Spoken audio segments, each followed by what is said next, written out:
Now you should have already watched the tutorial on how to download Mozilla Firefox and then the add-on tool SEO Quake.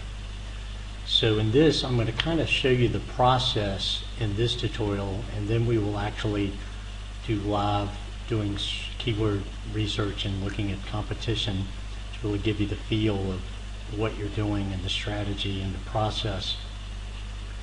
So here I'm going to start with our other free tool that we will use, that I was going to just use in this tutorial. You don't really download it. Google offers this as a free tool. Here's the actual site.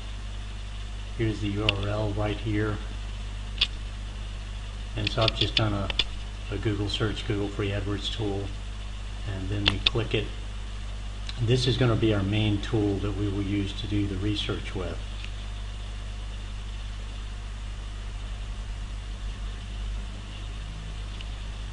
And so there's two main areas that we're going to use. We're going to type in a word or a phrase. You can actually line by line put in 2 or 3. I always just do it with the one word or phrase and then do search. You always have to put in the little CAPTCHA here. Or the other thing is we can take a website that's in our same niche, whether it be real estate, mortgage brokering, credit card repair, home-based business. We can type in a website here and it'll actually, and do search, and it'll actually show us the words, the keywords that that site is using to rank for their entire website. So that could give us some more ideas as far as keywords to really delve into deeper and see if we can come up with any keywords that could act as a domain. I will draw your attention to this, that the default setting seems to be the United States. If you were doing a business where you are just doing business in the United States, of course you could leave it.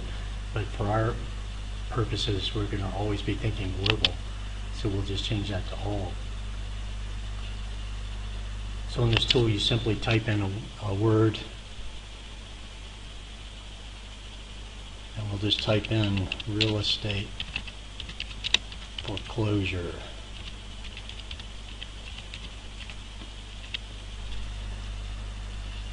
And then you type in the CAPTCHA. I'm just going to show you this so we can at least see how you actually hit the search button and see a list of words and one other element before I show you the other browser, what else you want open when we do this process. So I've typed in the CAPTCHA there. Now I'm going to hit search. And this gives you a list of keywords. You see the main keyword there, real estate foreclosures. We have Florida real estate foreclosures. You have a list, usually of 100, and you can click this button down at the bottom right, and that switches over to the next 50 in this list. And you can see some of these are long phrases. Florida real estate foreclosures for sale.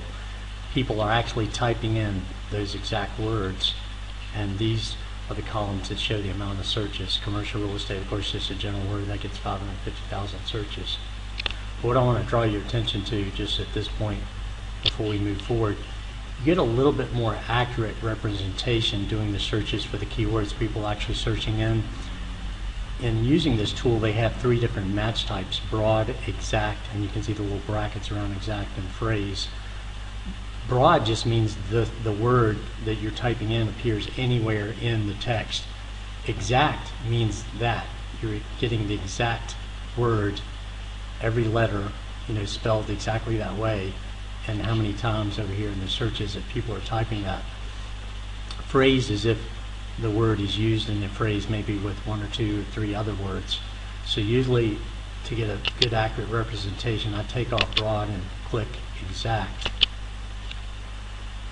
You can see it actually loads, and now there was a number up here. I don't know if you noticed it, but I think it was 45,000.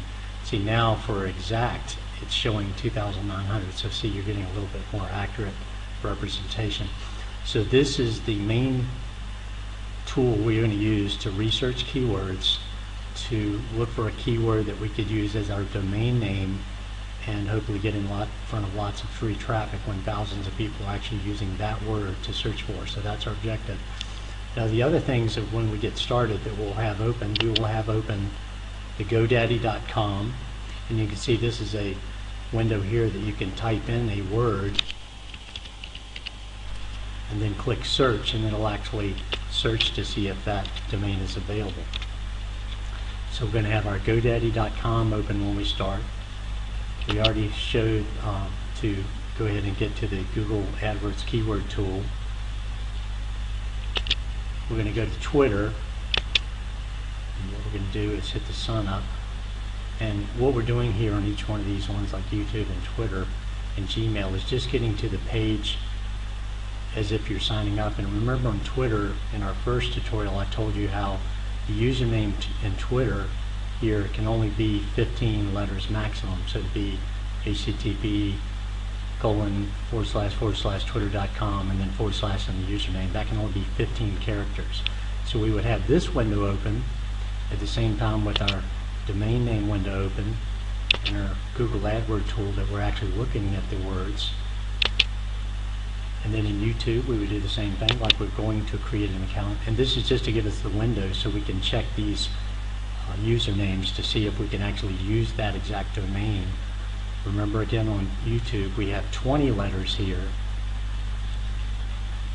And then when we go to Gmail, and like I said, this isn't as critical for the Gmail, this is just out of convenience to have the same name, domain name that you choose for all these elements. So we'd simply open up the window here for create an account, and this gives us the same kind of screen where we choose a login name. So you can actually, with all these windows open, just without filling all the information in, you can just check the name to see if that's available. Now, what I would also recommend, of course you could just do this on a pad and paper, is I created a notepad file, and what I did was put in 25 X's here for domain name, 20 for YouTube, 15 characters maximum for Twitter. Remember, I showed you that each of these, there's kind of a maximum. Well, YouTube and Twitter, it's a definite maximum. That is all that you can have. The domain name, it's out of preference of getting the best treatment in the search engines. You want to stay around 25, not written in stone. If you find a keyword that gets lots of search traffic and it's not too competitive, if you have 27 letters, by all means use it, but this is just kind of a guideline to try to stay in that. So here's what you could do. Let's say our keyword phrase when we use our Google tool was make money fast, and that was actual keyword that people type in, which I'm sure it actually is. So I put it as one word, and so see, by just putting the word here, I can see, hey, it meets the requirement for Twitter, it meets the requirement for YouTube, and it meets the amount for the domain. But of course now I would have to type in and see, and of course remember, our first thing that we're always doing is checking for domain name. So we would go to our GoDaddy.com. We don't have to be signed in or have an account. This is open to the public to search for domains. I would type in make money fast and then click this search button. And of course, make money fast is a keyword that is being used as a .com, so it gives you the alternatives here. And of course, our other strategy is, remember, and I'll just do it real quick while we're here, we could, let's say, make money fast, not available in .com, and we're going to try to still use that. Let's just see. So I'm going to add the word report, make money fast, and then add the word report. So I'm still using the keyword make money fast that we found that we know gets traffic, and I'm going to add report at the end. That kind of makes sense. It's a make money fast report.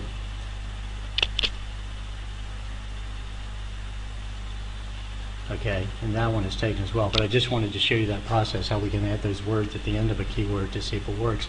But then of course remember, we've gone with some extra letters by adding the word report. So maybe on our limits here we've gone over for Twitter, YouTube, I'd have to count them up and see. It looks like it's okay for the domain if that actually came up as a OK.com to use. So this is the process of how we're going to do it, and in the next tutorial we're actually going to go on and do some keyword research and give you the mindset of how to look for words that make sense for your business, your niche, and then how to use this process to choose one that's going to work as a domain name.